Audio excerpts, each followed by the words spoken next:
I hate you. Go away. The scream came from the fourth-floor window of Meadowbrook Psychiatric Hospital and could be heard across the entire parking lot. It was 2:47 a.m. on March 15, 1954, and Bing Crosby had just arrived after a 12-hour drive from Los Angeles. He was exhausted, heartbroken, and according to every doctor and therapist on staff, he was making the worst possible decision by being there. His daughter Mary Frances had made it clear. Seeing her father's face made her want to die. The head psychiatrist, Dr. Morrison, had personally called Bing and told him that if he truly loved his daughter, he would stay away. But Bing didn't go inside. He didn't knock on the door. Instead, he did something so unexpected, so raw, so desperately human that it would change psychiatric care practices across America and reveal the truth about what it means to fight for someone who's given up on living. Bing Crosby stood in the rain outside that psychiatric hospital at 3 a.m., holding a guitar he could barely play anymore, looking up at a window where his daughter was screaming that she wished he was dead. And then he began to sing. To understand what brought Bing Crosby to that parking lot in the middle of the night, you need to understand Mary Frances Crosby. She was born in 1937, the third of Bing's 4 sons with his first wife Dixie Lee. But Mary Frances wasn't a son. The newspapers got it wrong in their rush to print. She was Bing's only daughter from his first marriage, and from the day she was born, she lived in the shadow of the most famous voice in America. While Bing was becoming a household name, singing on the radio, starring in movies, and touring the world, Mary Frances was growing up with a father who was always absent. Not because he didn't love her, but because in the 1940s and 50s, being a star meant sacrificing everything else. Dixie Lee, Mary Frances's mother, tried to fill the void, but Dixie was fighting her own demons. Alcoholism had taken hold of her, and by the time Mary Frances was 10 years old, she was essentially taking care of her mother instead of the other way around. Daddy's always gone and Mommy's always sleeping, Mary Frances told her school counselor in 1947. Nobody sees me. That sense of invisibility would haunt Mary Frances for the rest of her young life. When Dixie Lee died in 1952 from ovarian cancer and complications from alcoholism, 15-year-old Mary Frances didn't cry at the funeral. She stood there, stone-faced, while Bing wept openly. People whispered that she was in shock.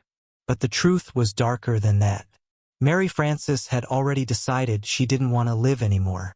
The first suicide attempt came 3 months after her mother's funeral. Pills. Bing found her in time. The hospital pumped her stomach. The newspapers were told it was exhaustion from grief. Hollywood protected its own.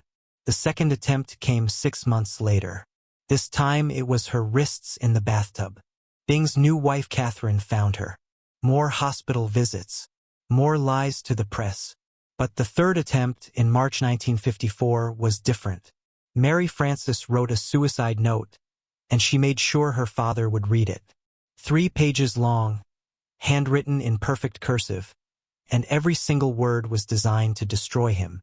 You were never there when I needed you. You chose fame over family. You sang for millions of strangers but never had time to talk to your own daughter. I'm not your child. I'm your failure. And I hope you remember that every time you smile for a camera or sign an autograph or hear applause. I hope it haunts you. I hope you're happy being America's dad while your real daughter wants to die. Bing read that letter alone in his study, the same room where he'd rehearsed for countless recordings. His hands shook so badly he could barely hold the paper. When he finished reading, he sat there for 2 hours in complete silence. Then he picked up the phone and called his manager. Cancel everything, Bing said. What do you mean everything? His manager asked. The European tour, the London concert, the Queen, everything. I'm not leaving until my daughter is okay. Bing, that's 50,000 tickets. That's millions of dollars. That's your reputation. I don't care. And he didn't. Meadowbrook Psychiatric Hospital was one of the premier mental health facilities in California. It was where wealthy families sent their troubled children when they needed to disappear from public view for a while. Dr. Harold Morrison, the head psychiatrist, was a pioneer in his field. He believed in talk therapy, in gradual healing, in protecting patients from anything that might trigger their trauma. When Bing showed up at his office asking to see Mary Frances, Dr. Morrison was firm. "Mr. Crosby, with all due respect, you are the problem." Bing sat down heavily. "I know. Your daughter's condition is critical. She's attempted suicide 3 times. She's suffering from severe depression, abandonment trauma, and what we're now calling complex PTSD from years of emotional neglect. Every time she thinks about you, her vitals spike. Her blood pressure rises. She becomes violent. I understand. Do you? Because if you truly understand, then you'll stay away. The best thing you can do for your daughter right now is give her space to heal without the constant reminder of what caused her pain in the first place." Bing looked at the doctor with red, exhausted eyes. "Dr. Morrison, I've made a lot of mistakes in my life. I've been a terrible father. I know that. But if I walk away now, if I give up on her, then I'll have failed her in the one way I can't come back from. I'm not asking to see her.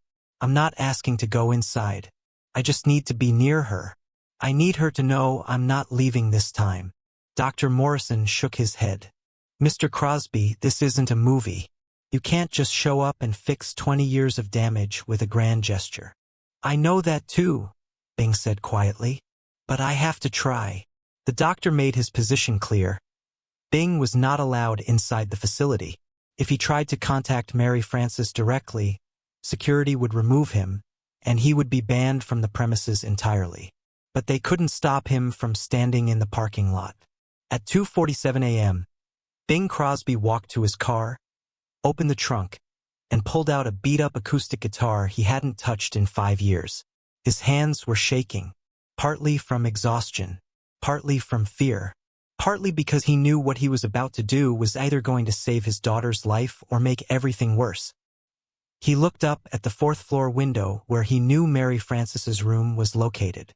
The light was on. He could see her silhouette moving behind the curtain. Bing took a deep breath, positioned himself directly below her window, and began to tune the guitar. The first note rang out in the silent parking lot. Within seconds, the window flew open, and Mary Frances's face appeared, twisted in rage. "What are you doing? Go away." Bing didn't respond. He just started playing the opening chords of Tore Lu Are Lu Ral, the Irish lullaby that he used to sing to her when she was a baby, the only song she used to request before bedtime, back when she still believed her father loved her. "Stop it. I hate that song. I hate you." Bing kept playing. His voice, that famous voice that had comforted millions during the war, that had sold more records than any other artist in history, now cracked and wavered as he sang just for his daughter. "Over in Killarney many years ago, I said stop," Mary Frances screamed. She grabbed something from her room, a book, a cup, something, and hurled it out the window. It landed 10 feet from where Bing was standing. He didn't move. He kept singing. Nurses came running. Dr. Morrison appeared in the window beside Mary Frances, trying to pull her back inside. Security guards rushed out to the parking lot. "Mr. Crosby, you need to leave. Now." Bing looked at the security guard, then back up at the window where his daughter was sobbing and screaming. "I'm not leaving," he said simply, and continued to the second verse. For the first hour, Mary Frances screamed. She threw things. She cursed him. She told him she wished he was dead. She said things that would haunt Bing for the rest of his life. But he didn't stop singing. By the second hour, the screaming had turned to crying. Deep, guttural sobs that echoed across the parking lot. Mary Frances had collapsed in the window frame, still watching him, still listening, but no longer able to maintain her anger. Bing's fingers were bleeding. He hadn't played guitar in years, and the strings were cutting into his soft, uncalloused hands. But he kept playing. By the third hour, other windows had opened. Other patients, curious about the commotion, were watching. Some of them started humming along. Nurses had gathered in the lobby, watching through the glass doors, many of them crying. Dr. Morrison stood in Mary Frances's room, absolutely stunned by what he was witnessing. "This is unprecedented," he whispered to a colleague. By the fourth hour, something incredible happened. Mary Frances stopped crying. She pulled a chair up to the window and sat down, just watching her father. She didn't say anything. She didn't throw anything. She just watched. And Bing, seeing this shift, changed his approach. He stopped singing lullabies and started talking between songs. Mary, I know you don't want to hear this. I know you don't believe me, but I'm going to tell you anyway. He played a few soft chords. I was wrong. About everything. I thought providing for you meant being successful. I thought making money and being famous would give you a better life. I thought if I worked hard enough, you'd understand that everything I did was for you. But I was wrong. You didn't need success. You needed a father. And I wasn't there. He started playing Pennies from Heaven, a song he'd recorded when Mary Frances was a baby. Your mother used to play this record for you when you couldn't sleep. She'd hold you and dance around the kitchen and you'd laugh. You had the most beautiful laugh. I was on the road when that happened most of the time. I heard about it in letters. I saw it in photographs. But I wasn't there. By the fifth hour, Bing's voice was almost gone. His hands were definitely bleeding. His legs were shaking from standing in the cold rain for so long. But he didn't stop. I can't undo the past, Mary. I can't give you back the childhood you deserved. I can't bring your mother back. I can't erase the pain I caused. But I can promise you this. I'm not leaving anymore. I'm not going on tour. I'm not making another movie. I'm not doing another recording session. Not until you're ready. Not until you believe that you matter more to me than any of that ever did. At 8:47 a.m., exactly 6 hours after he started, something happened that no one expected. Mary Frances spoke. Her voice was small, broken, barely audible, but everyone in the parking lot heard it clearly. Daddy! Bing stopped playing. He looked up at the window, squinting through the tears and the rain. Yes, baby? Can you sing Sweet Leilani? It was the song Bing had sung at her mother's funeral. The song that had made them both cry. The song Mary Frances said she never wanted to hear again. Bing's voice broke completely. Of course I can. And he did. Standing in that parking lot, surrounded by doctors and nurses and patients all watching from windows, Bing Crosby sang Sweet Leilani for his daughter. When he finished, Mary Frances said 3 words that changed everything. Please come up. Bing spent the next 3 months at Meadowbrook. Not as a visitor, but as a participant in Mary Frances's recovery. He attended family therapy sessions. He wrote letters that Mary Frances could read at her own pace. He showed up every single day, whether she wanted to see him or not. Dr. Morrison later wrote in a medical journal, "The Crosby case revolutionized our understanding of family trauma therapy. We learned that sometimes the source of trauma can also be part of the healing process, if they're willing to truly change." Mary Frances didn't recover overnight. Recovery never works that way. She spent another 4 months in Meadowbrook, then years in outpatient therapy.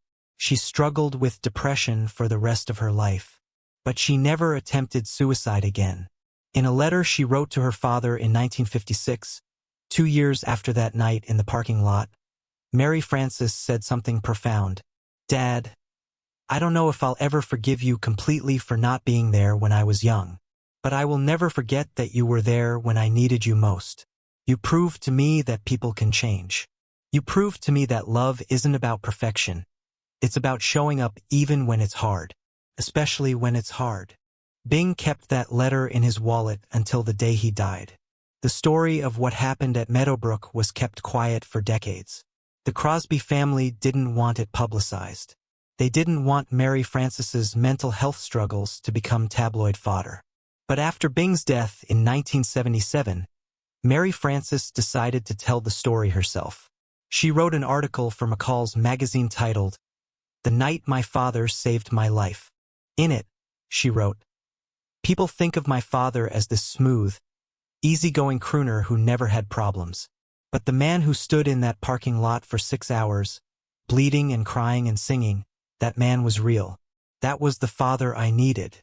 And I'm grateful I got to know him before it was too late." The 6-hour vigil at Meadowbrook became a turning point not just for the Crosby family, but for how America understood mental health and family dynamics. Dr. Morrison used the case study, with the Crosby family's permission, to develop new therapeutic approaches for treating patients with family-based trauma. The persistent presence protocol, as it came to be known, emphasized that healing sometimes required the source of pain to demonstrate consistent, unconditional commitment to change. Hospitals across the country adopted modified versions of this approach. Family therapy became standard practice in psychiatric care. But perhaps more importantly, Bing's decision to cancel his European tour sent a message to millions of fans who saw him as an icon of success. Family matters more than fame. In 1955, Bing gave an interview to Life magazine where he was asked about the canceled tour. "They say I lost millions of dollars," Bing said. "But I didn't lose anything. I gained something far more valuable. I gained my daughter back.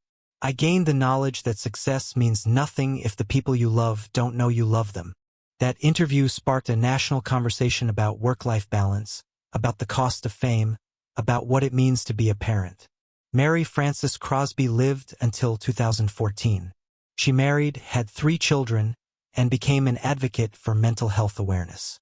She spent her later years working with the National Alliance on Mental Illness, telling her story to help other families understand that recovery is possible. In one of her last public appearances, at a mental health fundraiser in 2012, Mary Frances said something that brought the entire room to tears. "My father taught me that love isn't about being perfect. It's about being present. It's about standing in the rain when everyone tells you to go home. It's about singing when your voice is broken. It's about showing up even when you're terrified you're too late. That's what saved my life. Not the therapy, not the medicine. The knowledge that someone loved me enough to stand in a parking lot for 6 hours and bleed for me." Today, there's a small plaque in the courtyard of what used to be Meadowbrook Psychiatric Hospital. The building has been converted into apartments, but the plaque remains, in memory of the night that changed everything. March 15, 1954, when love refused to leave. The story of Bing Crosby and Mary Frances reminds us that heroism isn't always about grand gestures on a stage in front of thousands. Sometimes it's about standing alone in a parking lot, singing to one person who doesn't want to hear you, refusing to give up even when giving up would be easier. It reminds us that the people we've hurt the most are also the people we have the greatest responsibility to heal. And it reminds us that it's never too late to show up. It's never too late to try. It's never too late to stand in the rain and sing for someone we love, even when our voice is broken and our hands are bleeding and every logical person is telling us to walk away. Bing Crosby made many mistakes as a father, but on that night in March 1954, he did the one thing that mattered most. He stayed. And because he stayed, his daughter lived. If this story of redemption, persistence, and the power of refusing to give up on the people we love moved you, make sure to subscribe and hit that thumbs up button. Share this video with someone who needs to hear that it's never too late to make things right. Have you ever witnessed a moment when someone's refusal to give up changed everything? Let us know in the comments. And don't forget to ring that notification bell for more incredible true stories about the moments that reveal what it truly means to love someone.